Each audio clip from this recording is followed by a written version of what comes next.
Assalamualaikum warahmatullahi wabarakatuh. Pada hari ini kita akan lanjutkan perkuliahan menggambar teknik. Pada pertemuan ke-6 ini kita akan membahas mengenai proyeksi. Ya.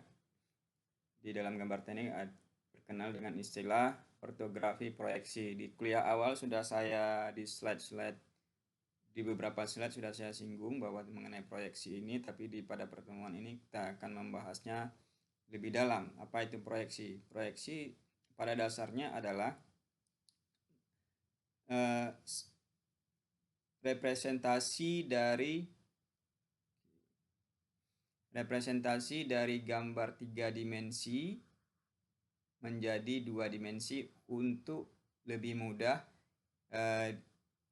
dipahami oleh si yang membaca gambar. Ya, ini gambar 3 dimensi dengan bentuknya seperti ini, maka diproyeksikan menjadi 2 dimensi dalam beberapa pandangan. Katakanlah ini pandangan depan, nanti ada penjelasannya. Pandangan depan. Kemudian kalau kita lihat dari sini, ini adalah pandangan samping. Kalau depannya dari sini. Ini samping, kemudian ini dia ada atas. Dan letaknya di samping dan atas, letaknya di atas. Oke. Nah, ada 6 prinsip pandangan. Ya. Pada dasarnya ini sebuah benda di 3 dimensi, ada pandangan depan, kemudian bawah, samping kanan, kemudian belakang, atas, dan samping kiri. Nah, apakah dalam setiap gambar 3 dimensi perlu menunjukkan semua pandangannya? Tentu tidak, karena kalau kita lihat dari sini misalnya contoh pandangan kanan dengan pandangan kiri tentu akan sama. Ya. Dan kalau di sini juga pandangan atas dengan pandangan bawah sebenarnya kalau kita lihat tidak sama, tapi cukup diwakilkan dengan garis-garis, berbagai bentuk garis. Misalnya untuk yang kalau dari pandangan atas ini kelihatan, ini tidak kelihatan, nanti garisnya akan putus-putus. Itu kira-kira. Kemudian ini apa yang dimaksud dengan glass box? Glass box ini adalah gelas kaca, ya, kotak kaca.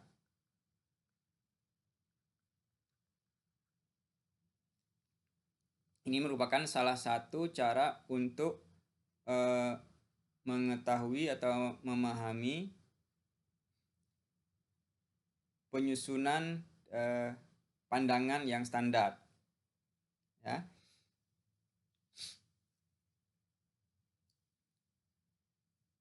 Oke. Kemudian, nah ini misalnya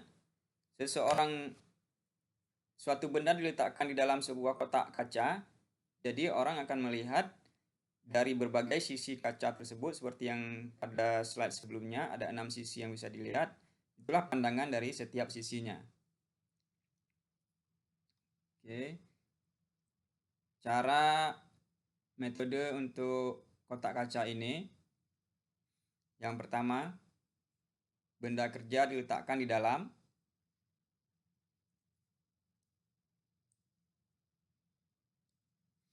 Kemudian dari setiap sisi dari benda kerja itu diproyeksikan kepada sisi kotak dari kotak kaca tersebut. Kemudian kotaknya dibuka seperti kardus. Anggaplah kardus itu terbuat dari kaca, kemudian dibuka, maka setiap sisi dari yang menempel pada sisi kaca itu akan menjadikan dia sebagai pandangan. Ini kita lihat pada slide berikutnya. Nah, ini dia. Nah, ini setiap pinggir ini adalah, katakanlah ini sebelah kanan. Ini sisi kaca,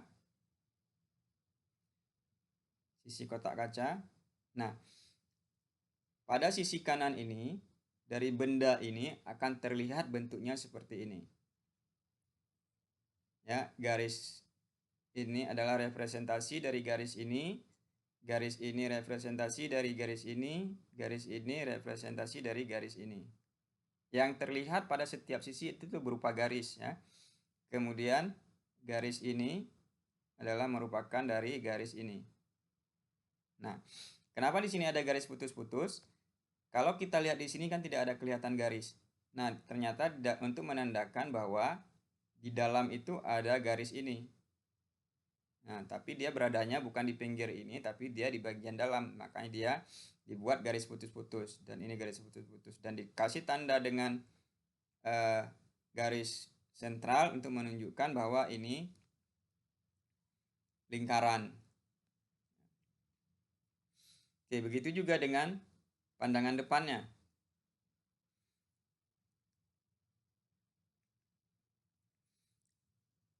Pandangan depan, sisi ini terlihat dari sini. Garis ini ke sini, yang pinggirnya sampai, tentu dia sampai ke atas ya. Sampai ke atas ini. Ya. Nah, terlihat sampai ke atas. Begitu juga dengan dari depan. Oke, tadi saya bilang kita tidak perlu semua sisi digambarkan, karena kalau digambarkan dari bawah juga, ini kita lihat bayangannya ada sekilas terlihat. Saya hapus dulu yang lainnya.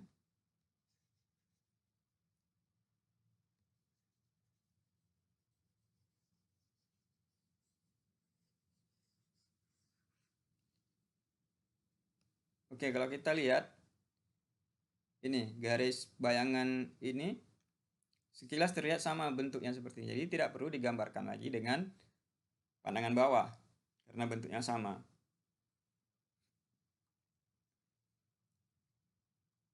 Nah,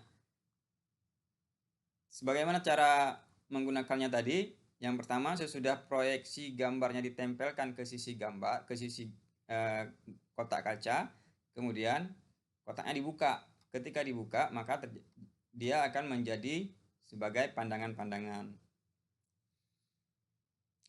Nah, ini depannya, ini ketika dibuka di samping, ini dibuka ke atas, ini ke bawah, ini samping kiri. Nah, kalau kita lihat atas sama bawah sama, jadi tidak perlu menggambar dua kali. Jadi ini sebenarnya tidak perlu digambarkan. Kiri sama ini sama, ini tidak perlu digambarkan.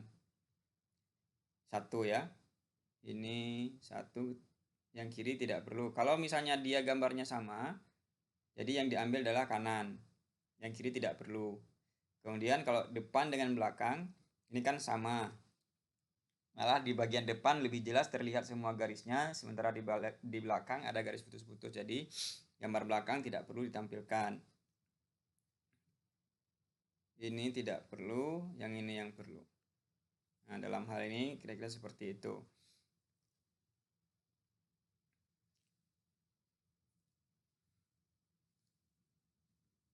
Tergantung dari kompleksitas suatu komponen.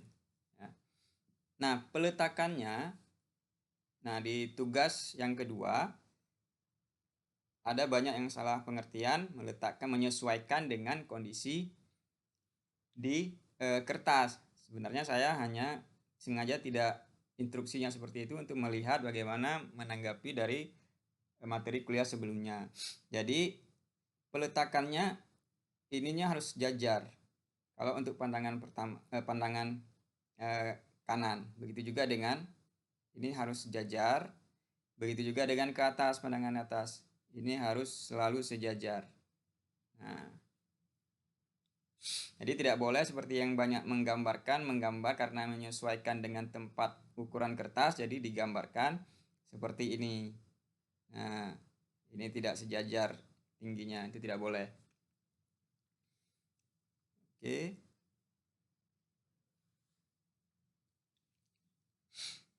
Nah, bagaimana cara membaca gambar isometrik? Nah, isometrik, gambar isometrik teknik ketika dibilang isometrik, ini sudut gambarnya ini harus Ini ya, ini satu saya hapus.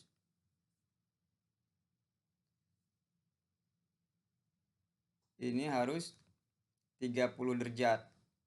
Dan ini juga harus 30 derajat. Ini untuk isometrik. Ada juga yang dia sudutnya sekitar 72 atau berapa gitu, ada saya lupa. Dia beda-beda.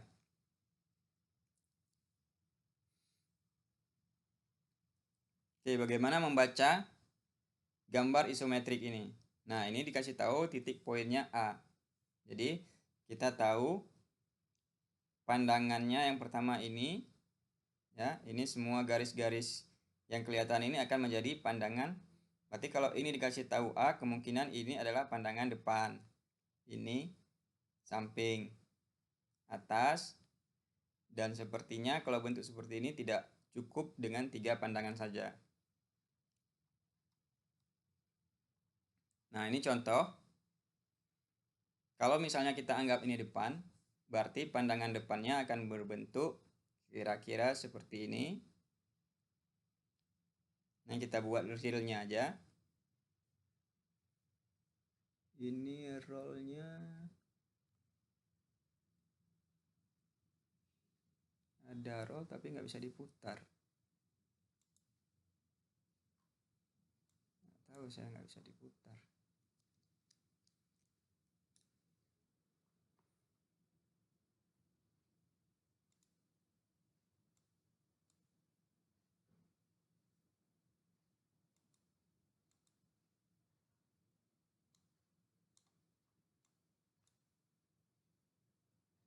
Itu save,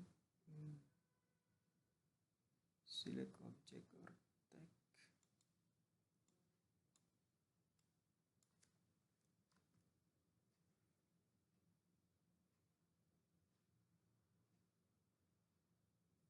Aduh, mana mutar rollnya ini? Nggak bisa diputar, harusnya bisa diputar, jadi lebih mudah kita dalam memproyeksikan gambar. Ini kita anggap aja begini. Ini garis ini di sini. Oke, di sini. Ini garis ini di sini. Yang pertama adalah kita anggap garis ini setinggi. Oke, ini biar nampak dari atas nanti kita baca seperti ini. Pandangan depannya.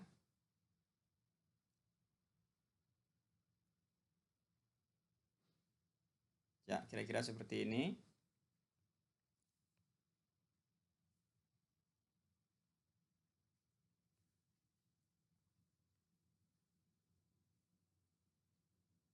Nah, pandangan samping sini tentu ada berapa garis? 1, 2, 3, 4, 5, 6. Jadi akan ada 6 garis. 1, 2.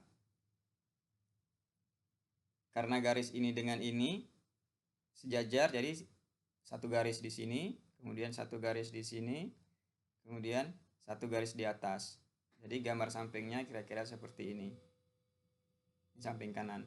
Kalau dari atasnya, yang pertama harus digambarkan yang lebar ini tentu sama dengan lebar ini, kemudian panjangnya segini,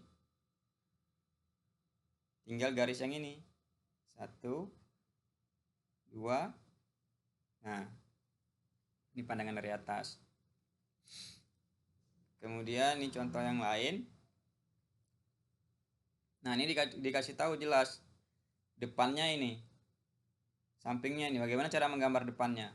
Depan yang kelihatan adalah pertama garis ini, 1, kemudian di sini garis ujung dari tersebut, kemudian ini, kemudian ini. Ya. Kalau kita gambarkan, pandangan depannya akan seperti 1, sini tebalan dikit, kemudian ada jarak garis ini, yang ini, kemudian turun sedikit. Nah, kita sketch di sini dulu.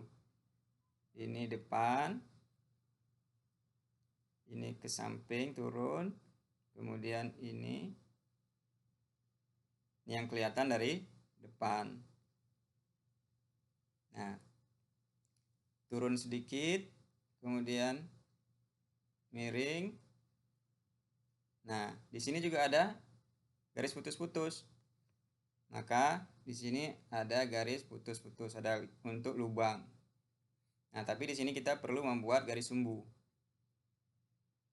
Nah, di mana ada lagi kemungkinan garis putus-putus kalau dari sini? Kita lihat bahwa ini ada sedikit. Nah, jadi di sini ada garis, ya, ada garis yang tidak kelihatan dari samping, tapi sebenarnya ada. Jadi kita harus buat dengan garis putus-putus. Tapi karena terlihat di sini juga ada garis putus-putusnya. Kalau di sini sudah terlihat garisnya, kemudian ke bawahnya terikut garis putus-putus kira-kira sampai di sini. Nah, jadi terlihat bahwa, nah kalau seperti ini kita perlu menunjukkan dari depan, dari atas. Kenapa perlu ditunjukkan dari atas? Untuk menunjukkan bahwa bidang ini tidak penuh sampai ke belakang.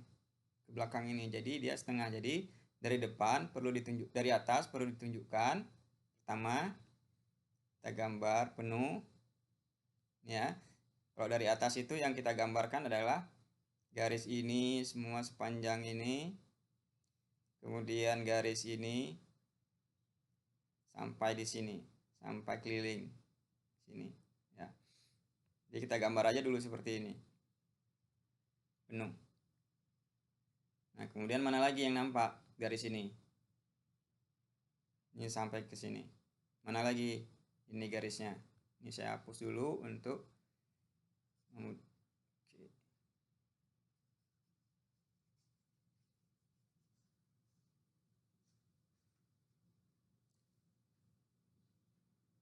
Oke, mana lagi? Ini.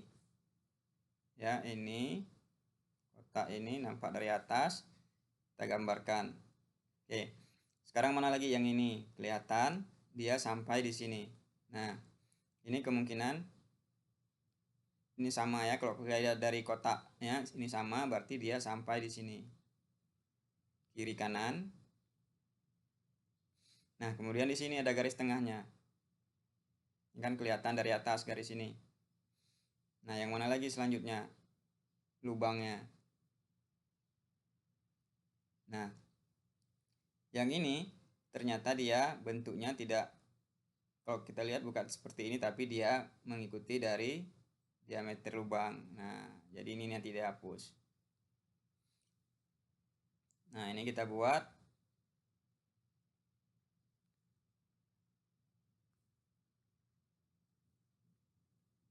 garis sumbunya.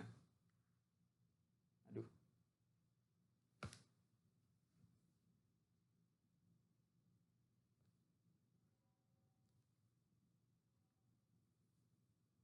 Oke, kita buat garis sumbunya.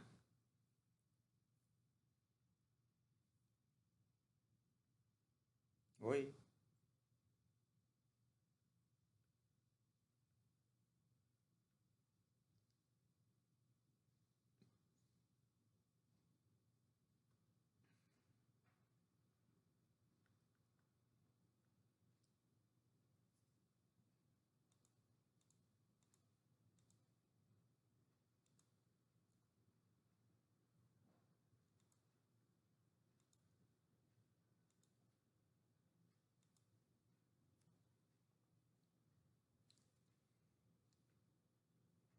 Oke, kita buat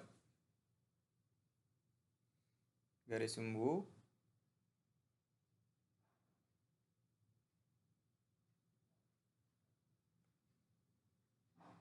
Ya. Ada lagi yang mau ditunjukkan? Ternyata tidak ada. Nah, bagaimana dengan yang pandangan samping kanan? Samping kanan, ini kita rubah. Oke, yang nampak dari samping kanan yaitu garis ini. Oke. garis ini sampai ke sini ya. Kemudian ini turun, naik, turun, begitu juga dengan yang ke sampingnya sampai di sini.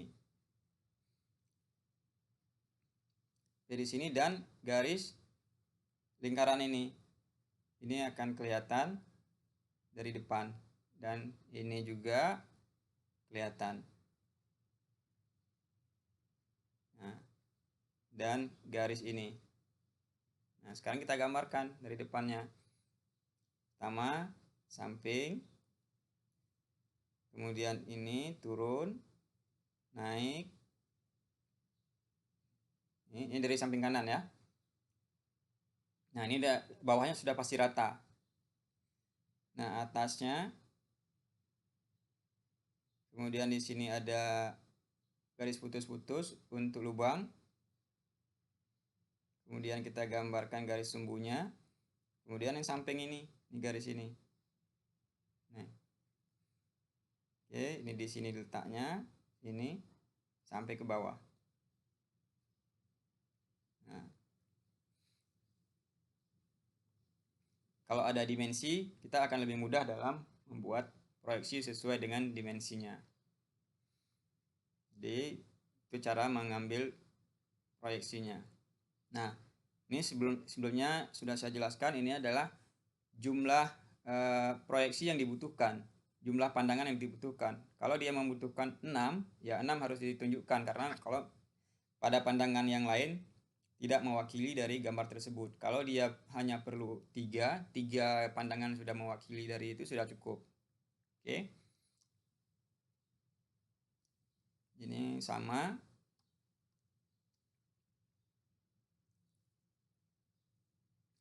Nah, ini tadi sudah saya jelaskan bahwa posisinya itu harus tepat sama ya. Jadi ukurannya harus tetap persis, presisi. Pemindahannya dia harus sejajar. Kalau dia pandangan ke atas berarti ke atasnya ini harus sejajar. Nah, ke samping ini harus sejajar. Begitu juga dengan letak ukuran yang lain. Nah, ini semua harus. Begitu juga dengan ukurannya. Ini ukuran lubang. Dia harus betul-betul sejajar.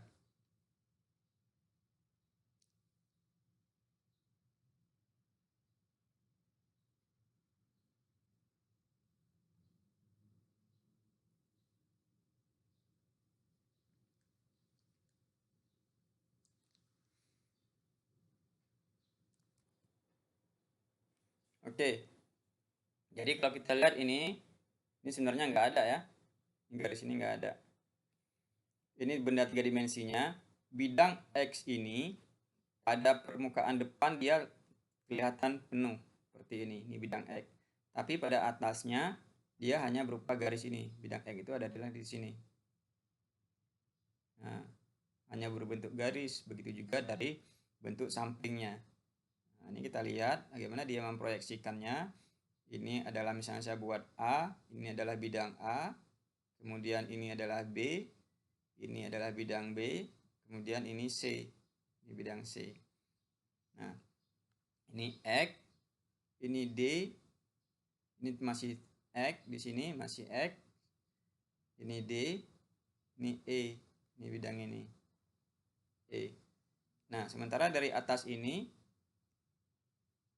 F, G, H, I, F, G, H, I. Nah, ini pandangannya. Ini nggak ada ya, garis ini nggak ada. Kalau kita lihat dari sini, jadi nggak ada bentuknya di sini. Jadi bentuknya ini kosong.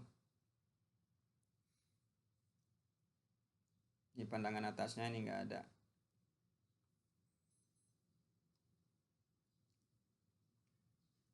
Nah, bagaimana menggambarkan bidang yang Y ini?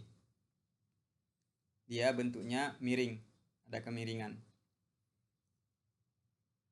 Jadi ini bidang X, ini bidang X. bentuknya kelihatan miring, tapi dari pandangan atas tetap berupa garis saja di sini, sama garis ini yang kelihatan. Nih. Gitu juga dengan pandangan dari samping, yang kelihatan adalah garis ini dan garis ini. Jadi untuk menunjukkan kemiringannya ya harus ditunjukkan di pandangan depannya. Nah, ini dia. Jadi garis ini kalau di pandangan depan itu adalah di sini. Garis ini ada dari sini. Ini garis yang ini. Ini garis ini. Oke, kenapa? Di sini kita perlu menunjukkan. Nah, tapi kalau dari samping sini sudah tidak perlu karena dia sudah terwakili. Kalaupun ditunjukkan dari belakang sini akan hanya ditunjukkan dengan garis putus-putus.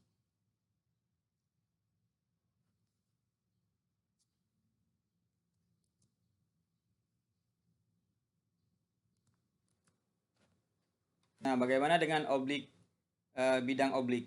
Bidang oblik itu adalah seperti ini, bukan hanya miring ke arah sumbu X, Y, tapi juga dia miring dalam 3 dimensi. Miringnya juga terhadap sumbu Z. Nah, ini dia bidang oblik. Nah, ini harus ditunjukkan pada setiap pandangan. Jadi jelas, untuk pandangan depannya A ini A, kalau kita lihat bentuknya garis, garis, garis, ya. Nah, ya. Ini jelas. Nah, begitu juga pandangan depannya. Pandangan depan yang harus ditunjukkan adalah ini. Nah, garis ini. Ini. Dia terlihat. Dan juga ini dia kelihatan garis ini. Jadi ini dia yang bidang obliknya. Dari atas juga perlu ditunjukkan ini B, ini Z. Jadi ini B, ini Z, ini C, ini C.